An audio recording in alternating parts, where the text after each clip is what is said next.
here's the second part of my discussion with Ryan Fitzpatrick about The Legend of Zelda. Please enjoy, and if you haven't heard the first part yet, if you look back, last week's podcast, this is the first part of this discussion that we're going to be kicking into. This is the end of, I say, a two-part series on The Legend of Zelda. Later on, when the Tears of the Kingdom game comes out, me and Ryan will get back together and we'll discuss that in a kind of a later continuation of the series. So, without further ado, take a listen.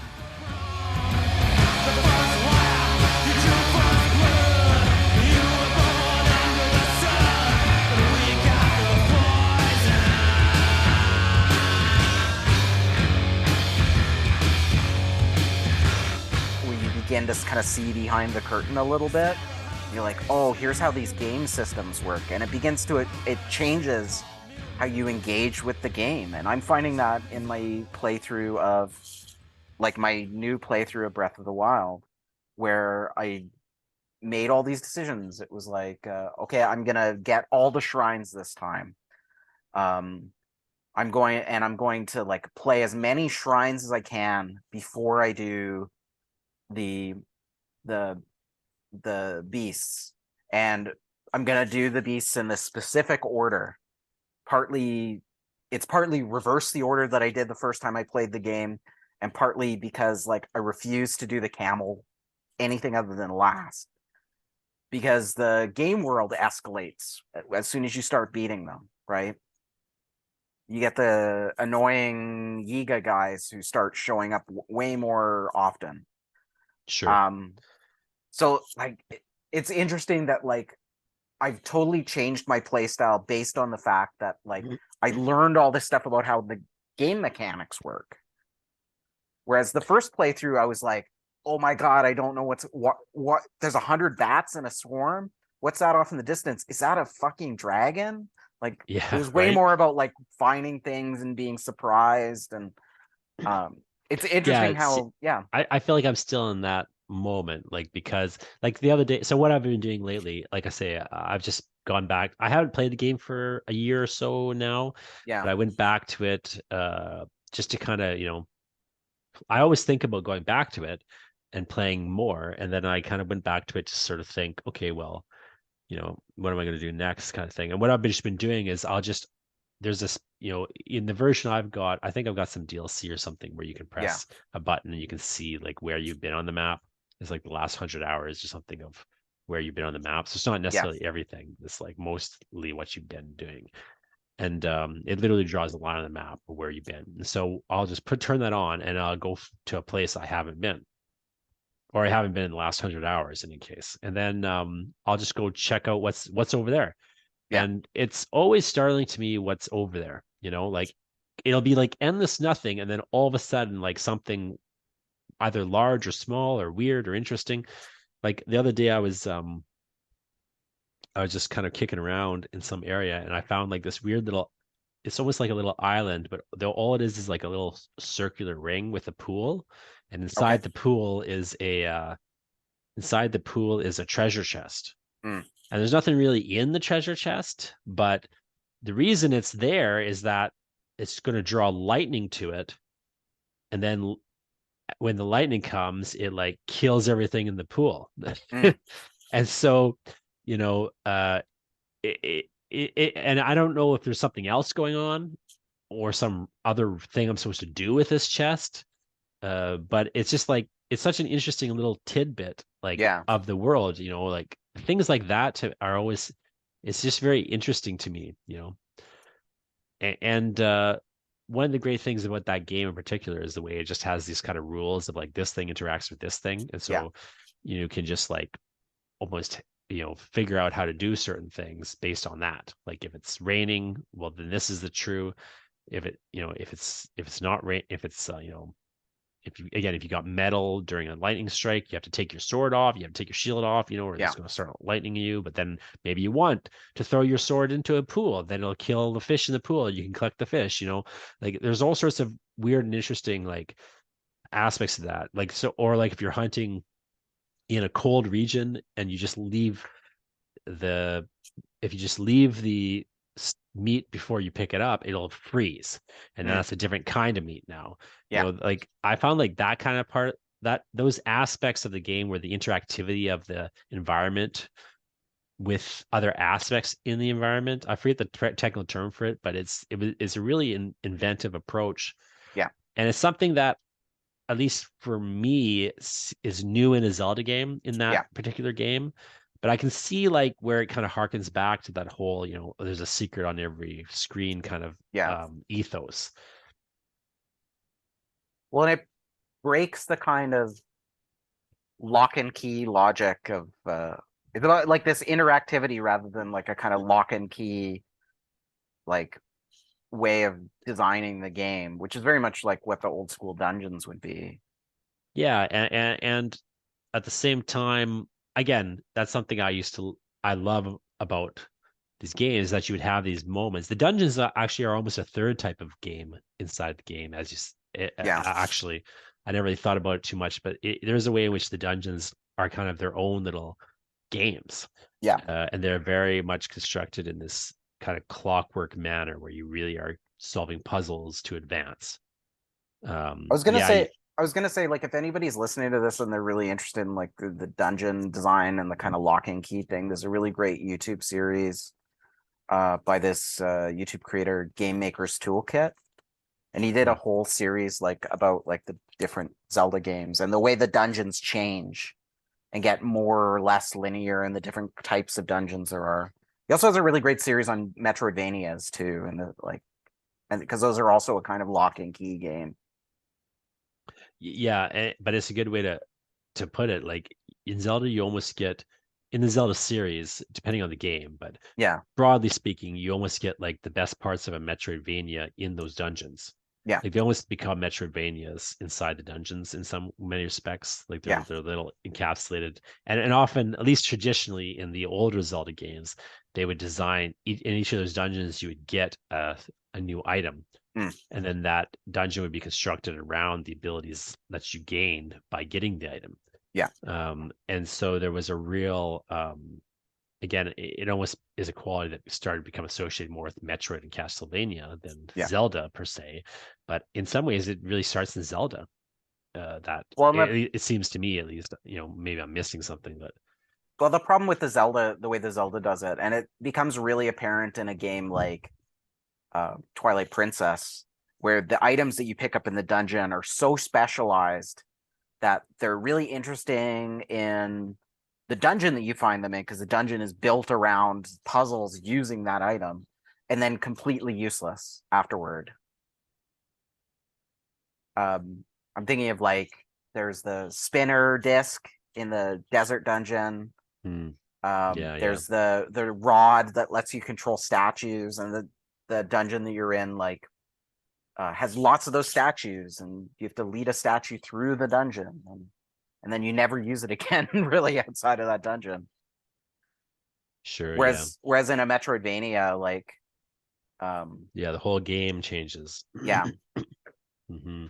And you start to unlock new areas entirely, which again, technically is something that you do see in Zelda, like in Zelda Link to the Past, you see that more. Like it has yeah, more of that Metroidvania structure where you get this glove, you can pick up this rock, and now you can go to this area. yeah, Right? Like so it has those kind of Metroidvania elements, even though it's not a 2D platformer. yeah, But uh, it is, you're right. It is something that kind of becomes more a hallmark of the dungeons themselves than anything else yeah. by the time you get into the later 3D games. When I think that's a problem of like in the later 3D games, they have to surprise you with the items. They can't just like, because it gets predictable. Oh, this is the dungeon where I get the bow and arrow. This is the dungeon where I get the hook shot. And so you keep encountering the same kinds of puzzles because there's only so much they can do with a hook shot. Yeah, sure. And then also, but you also have their other problem where, one my complaint about Breath of the Wild, I have two big complaints, which is one, I wish there were more clockwork style dungeons in it. Again, like I don't necessarily, I liked being able to stumble across some of them that you didn't Mm. have to do. Like I remember I forget all of a sudden, but there's one where it's like a labyrinth, but you don't have to actually ever play it. I thought that was just a highlight of the game for me, you Mm. know. But and I wish there was more stuff like that. Maybe there is, and I just haven't found it yet, though. Yeah. So it's maybe a premature complaint, but that's a common complaint, you know. But my biggest complaint about the game is, again, otherwise, Breath of the Wild is probably one of my top 5 games of all time. So, you know, this is a mod to say I've got these big complaints. But I really dislike the fact that the Master Sword is not a good weapon. You know, it's like the only value of the Master Sword is that it doesn't is that it, you know, I mean, it's not even a power. Traditionally that would be, it's so hard to get it, and then it's, you know, the most powerful item in the game. Yeah. Or, you know, maybe there's one other sword you can get that's better or something, but like there's basically like it's the most powerful or the second most powerful weapon in the game typically, and it has like all these, you know, this typically is there's some new ability to unlock with it or something as well. But in Zelda Breath of the Wild, it's literally like it's got like it's not a terrible sword. It's like I think does 30 damage, but I mean a lot of things will do twice that. Yeah. And then it doesn't break, but it'll just kind of become inactive.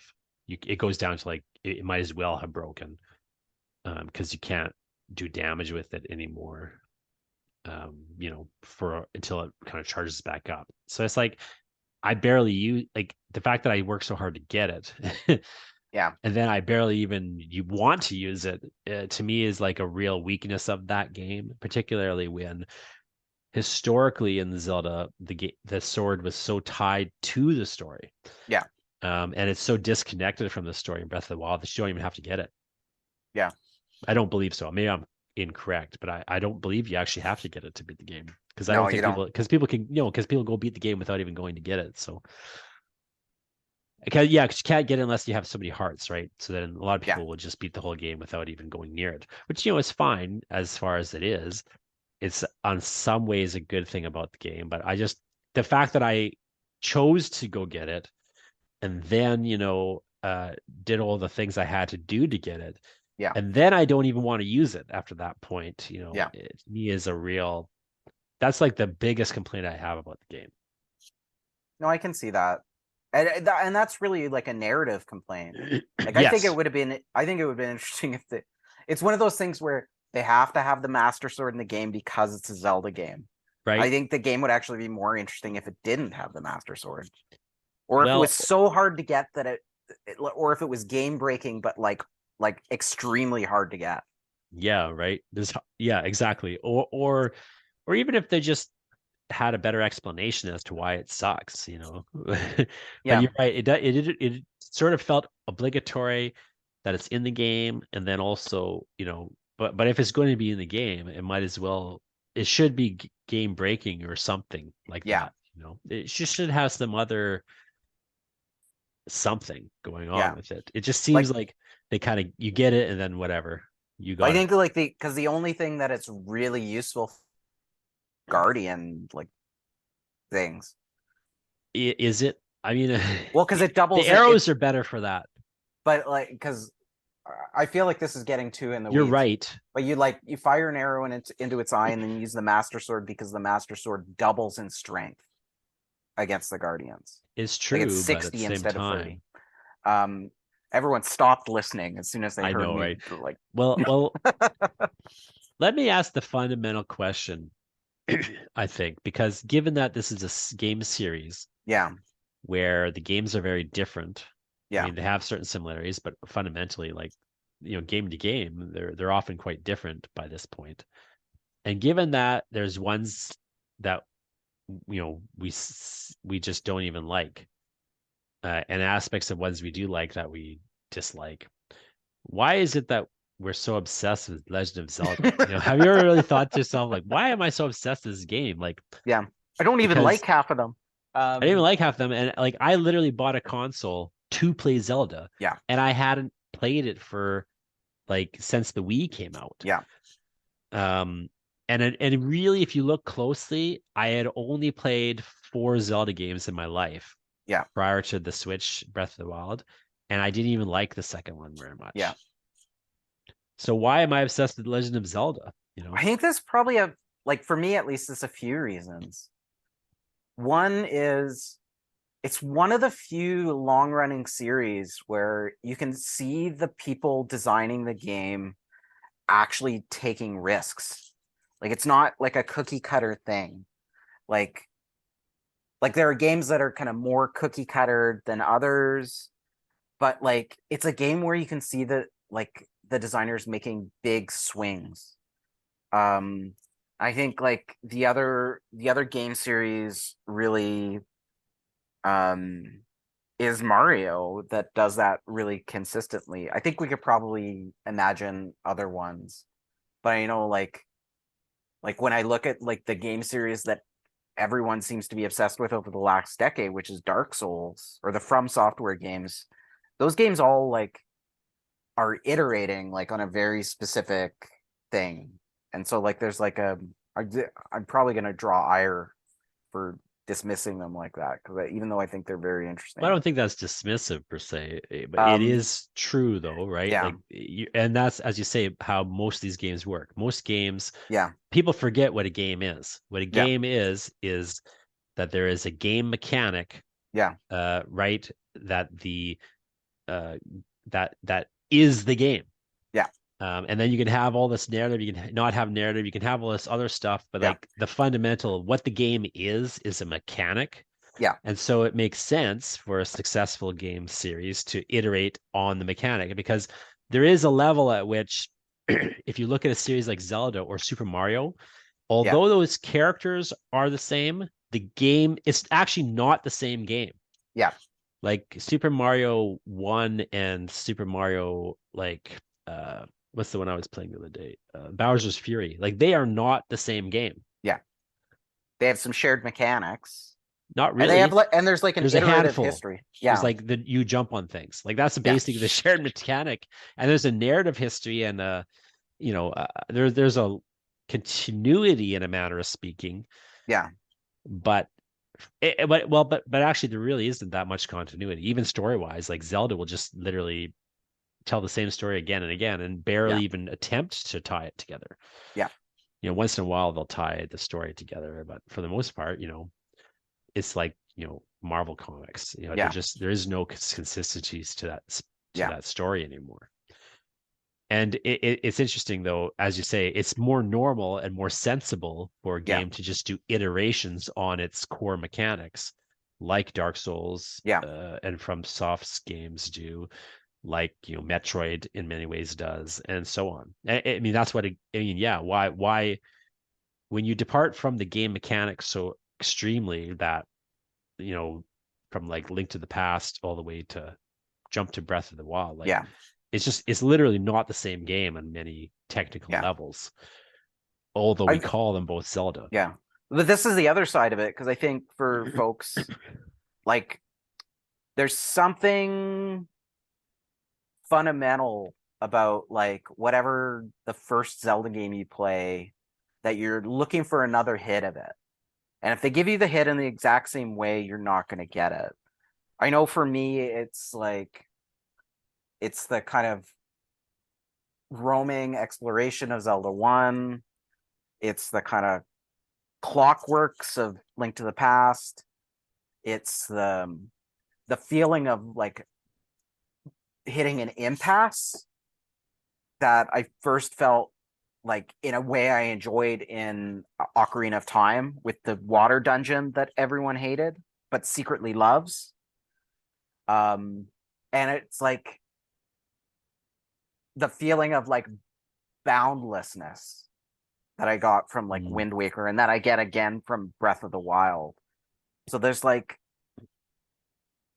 there's different kind of feelings that are attached to like certain of those game mechanics. And I think like and Zelda mixes enough of them in interesting ways that I think that for me that's where the obsession is.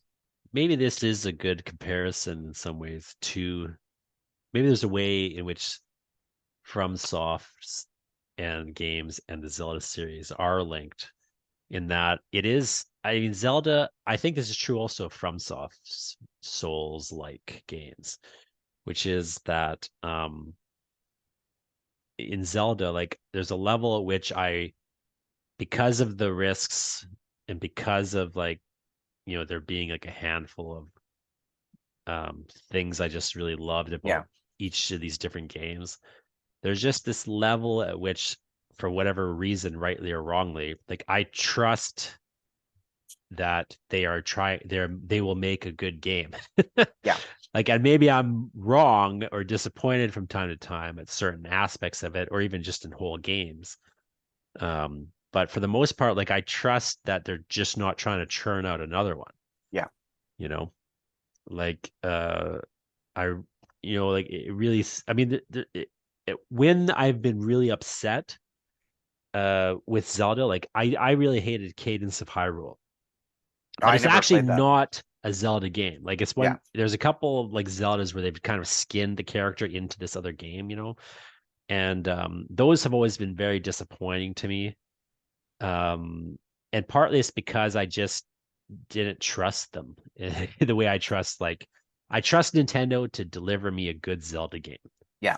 like, and maybe they're going to delay it for 80 years and maybe they're going to build it and then throw it away and never tell me. But like, there's a fundamental level at which I trust Nintendo to at least deliver on Mario and Zelda. Yeah. I don't know how far I can trust Nintendo, but I believe in that they have the best interests of Zelda and Mario at heart, Yeah. if that makes sense. It's weird, like it's a weird thing to say, but I think it's very similar in some ways to like I, I'm not a big I'm not really big into the Souls games simply because I haven't had time to really dig into them Yeah. seriously. They seem like they're tailor made for me, except for the difficulty leveling. That's where I'm at too. Like I love But watching other people play them. I'm Elden kind of Ring looks obsessed with like them.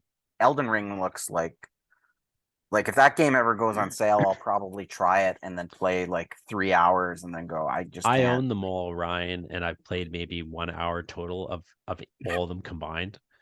And I've got like, but I bought multiple like hardcover collector's editions books about them and things. Yeah. Like I'm kind of obsessed with them, even though I've barely played them.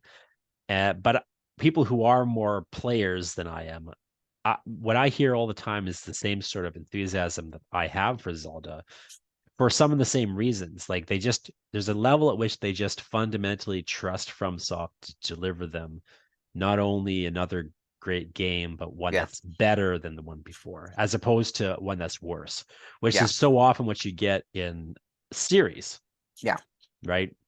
There's exceptions, of course, but like for the most part, what you get in a franchise is like another one that isn't quite as good as the one that came before. Whereas Yeah. like maybe, I mean, to me, it's hard. Again, I still feel like Zelda 3 is the best game for me.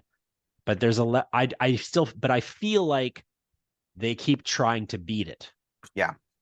which I don't think you can always say uh, for creative teams necessarily at that corporate level. Like Yeah. maybe individual artists or small indie teams kind of have that goal, but at the corporate level where you're dealing with a massive franchise, rarely do they take those risks so consistently as you're pointing out we see in the Zelda franchise. Yeah. I'm not always a big fan, but like I admire that approach in many respects.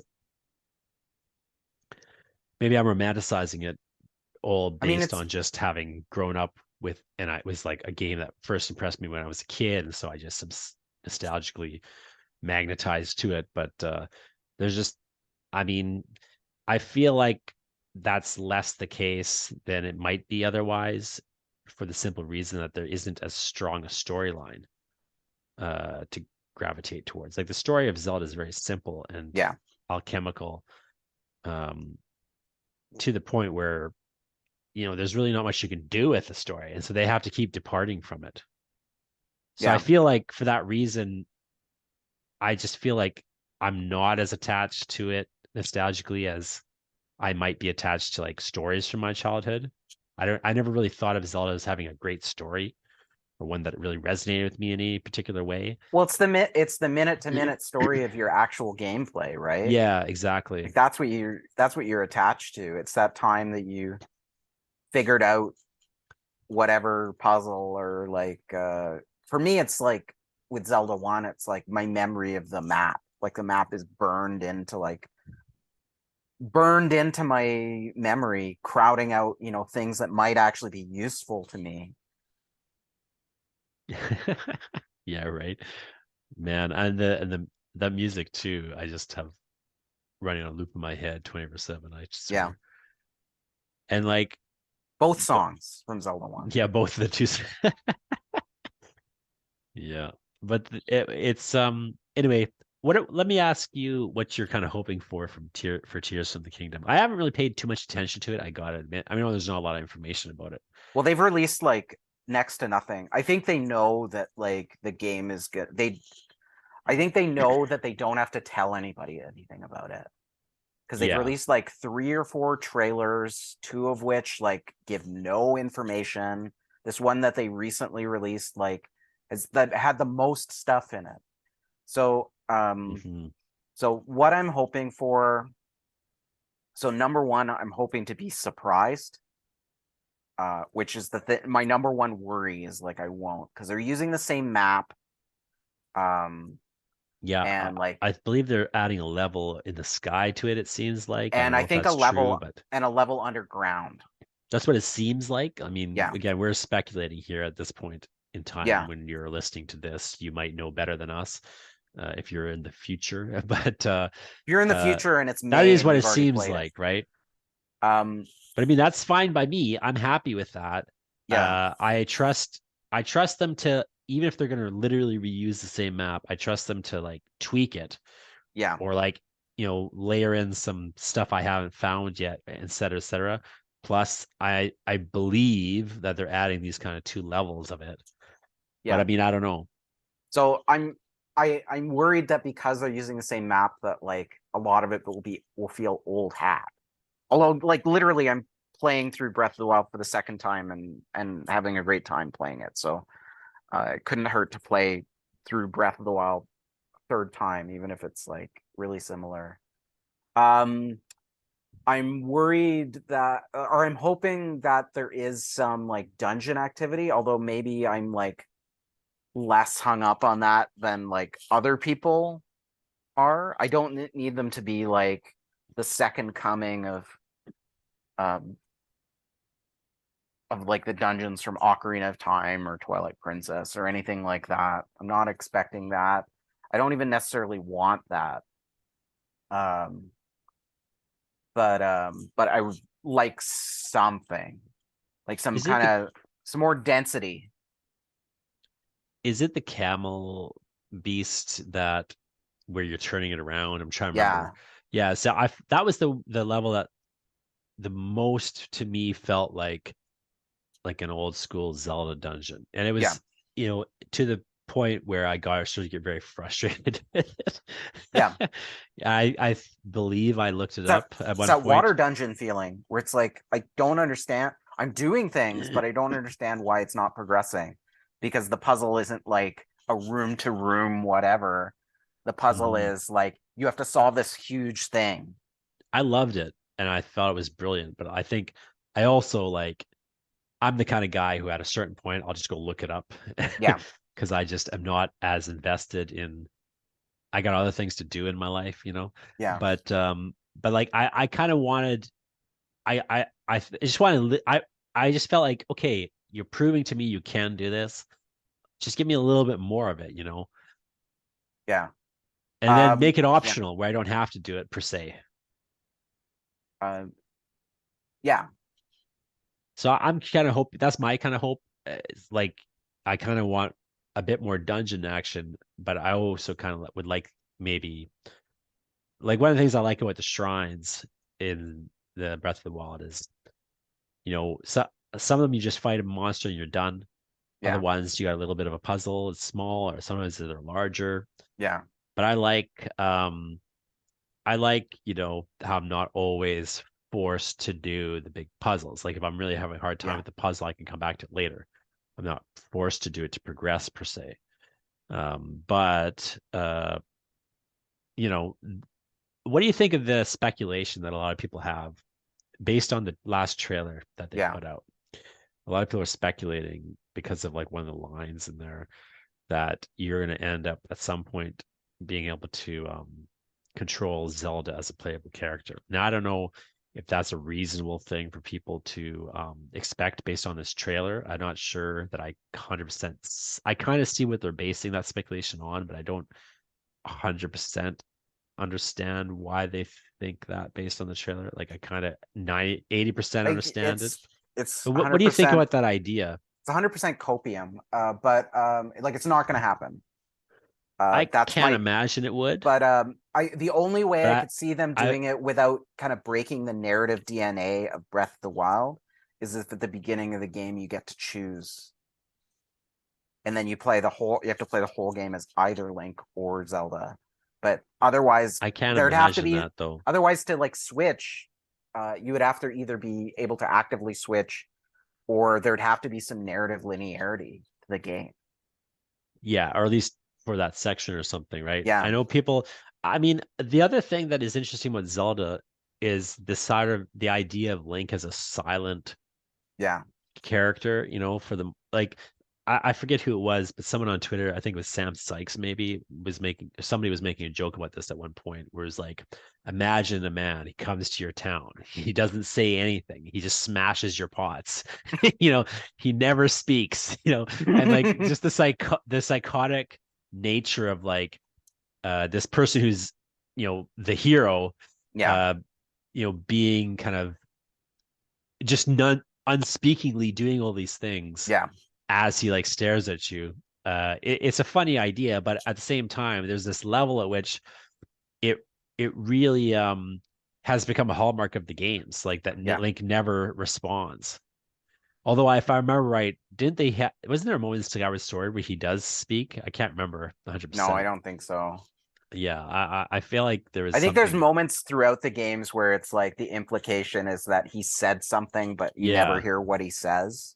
yeah, it was something like that. I remember distinctly something, but it was not like the normal. But then the way Zelda normally works is you literally like walk up to a guy, you press the button as if you were going to speak to him, and then he just says something to you. You don't, and he carries on a one-sided conversation. Like they tell Yeah, you something, and then you go away and do it or whatever. yeah, So I always thought that was it's a hallmark of the games. This very curious aspect of it. I mean, I yeah, know that I've heard a lot of people surmising that this is a way that the player is able to insert themselves or attach themselves to the character. They're not saying something that you wouldn't say. I don't know how much credence I give that idea myself, but I've always have thought was an interesting aspect of the games that it's something you don't really notice until you start to think about it, yeah. but it is something that really has become part of the game on a fundamental level. Well, and the other thing connected to that is the weirdness of like in every other Zelda game, you name Link. Like Link Yeah. isn't the like Link is only the character's name like in kind of like a general way. You can name the character anything you want, but because of the voice acting in Breath of the Wild, Link is Link. Like there Hmm. is no, and at that point you might as well have him speak because the idea of him not speaking is supposed to be so it's so like the player can put themselves in Link's shoes. Hmm. Yeah, I don't. I mean, I've never 100% understood that argument that it's so that you can put yourself in his shoes, though. I know people always say that, but I've always felt like, well, is it really the case that we don't put ourselves in the shoes of a character who Yeah, speaks, or even just like, is there a level at which we feel like we're in his shoes? I mean, we're controlling him, so yeah. isn't that enough? I always have kind of felt that was the case, but I don't know. Maybe I'm wrong because on the other hand, I've got much more of an attachment to Link than I do to other characters. Yeah. You know, Well, and I think to like have a connection to like a character who speaks and is a character, like yeah, there's no you would interiority have to to Link, you would which have is to interesting. you would have to like actually role play as them, or like Sure. they would have to be similar to you, like. But I found myself in some like open world games like I remember playing The Witcher 3 and thinking like going through these like romance storylines. I'm not exactly a very romantic person, but here I am like role playing as Geralt Geralt the Witcher, the super horn dog, because that's what I think the character Yeah, is yeah. doing. Sure. No, it makes sense. Yeah, I mean, I've always thought it was an interesting aspect of Link that you don't have again like it's a weird series in that you have these rich worlds that are awash in these little mini stories and this large story, and then you're going through this epic, save the world story. But really at the same time, like the story is simple. Yeah, It's often a retread of the earlier game story, even when the gameplay is not a retread. yeah, And then you have this character who is effectively devoid of all dimensions, yeah. and has no character interiority. Like, does Link make jokes? Like, No, he just what is he stares even? He just dumbly like it. stares silently, and like all he does is and he doesn't even necessarily like we don't even know if he's brave. We don't know his if he has a motivation. He just is sort of I moving mean, forward. he's only brave. He's only brave if the player is brave.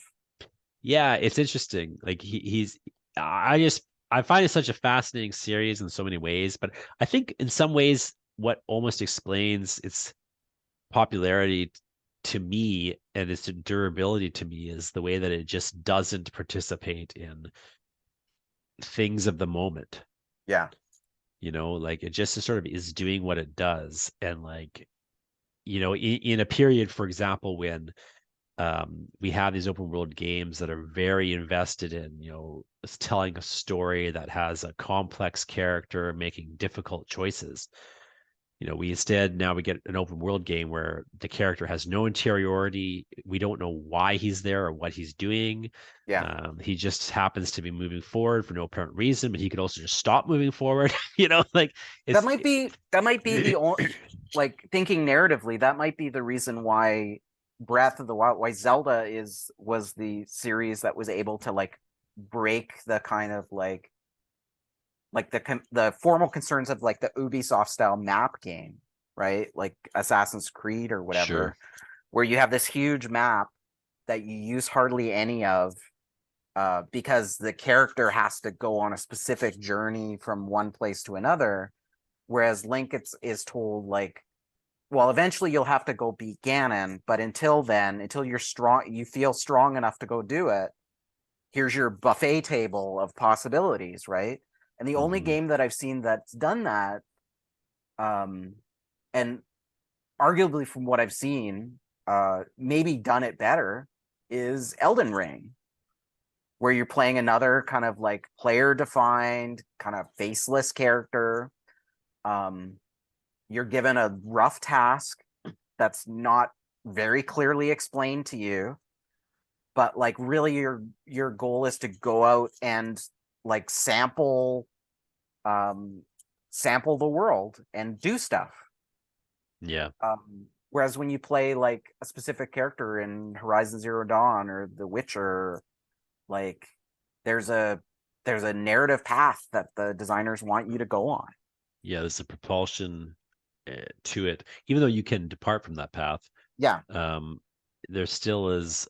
It just feels like there's a bit more propulsion narratively because your character is defined as the kind of person who is going to go on this quest. And yeah, and in a way, like when I played Horizon Zero Dawn and I'm not doing the main quest, I'm always aware that I'm not doing the main quest and that this character would do the main quest. yeah, If I was being honest, yeah, she would continue forward and, do these things. yeah. Whereas Whereas Link, Zelda, it's like, yeah, yeah, why not go what does Link bowling in the want? mountains? Yeah, why not? It's interesting. Well, uh, this has been really interesting. I'm really curious to chat with you again about Zelda. when we've gotten a chance to play Tears of the Kingdom, and Yeah. they have either allayed our fears or gained new fears. Hey, Um, I'll be happy as long as, because looking at that last trailer, it seemed like there was a lot of like building vehicles. I'll be happy if I don't have to build a pickup truck to yeah. go haul things across the map. If that doesn't happen, I'll be happy. I'll be happy if I get a sword within the first hour, like You'll have a before an sword within hour the is up. first minute. If I have a sword in the first minute, I will be happy. I don't care what else happens. That hour, I swear to God, like that's one of the few hours in my life that I think about what if I had that hour back? I you know, I think you need to muscle through the first third of that game I and do then abandon plan it. to, but I don't know. I just feel like I'd be better off playing Elden Ring. No, you would be better off playing Elden Ring. You You'd know, understand why Elden Ring and why Breath of the Wild are so good by playing like a shitty game like Skyward Sword. have you played Elden Ring really? You No, say, I've watched multiple playthroughs. Um, see, this is the I'm thing. worried. I'm so obsessed I don't about want to spend $80 on a game that I might stop playing within an hour. See, I bought the game and now so I've spent $80 on a game I've only played for an hour. Yeah, But I'm still like I got to get back to it. It's hard for me to invest the amount of time. yeah, I say that, but at the same time, I've spent 120 hours playing Breath of the Wild yeah. after I already beat the damn thing.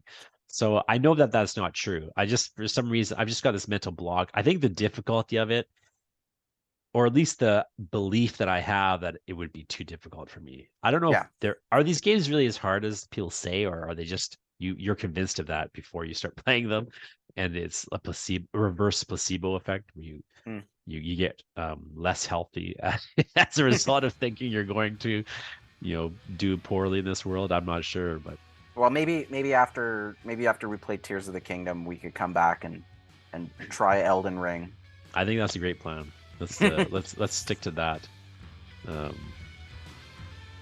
particular plan. Well, thanks for talking to me about Zelda, Ryan, and we'll talk more about Zelda in the future, I'm sure. Yeah, for sure.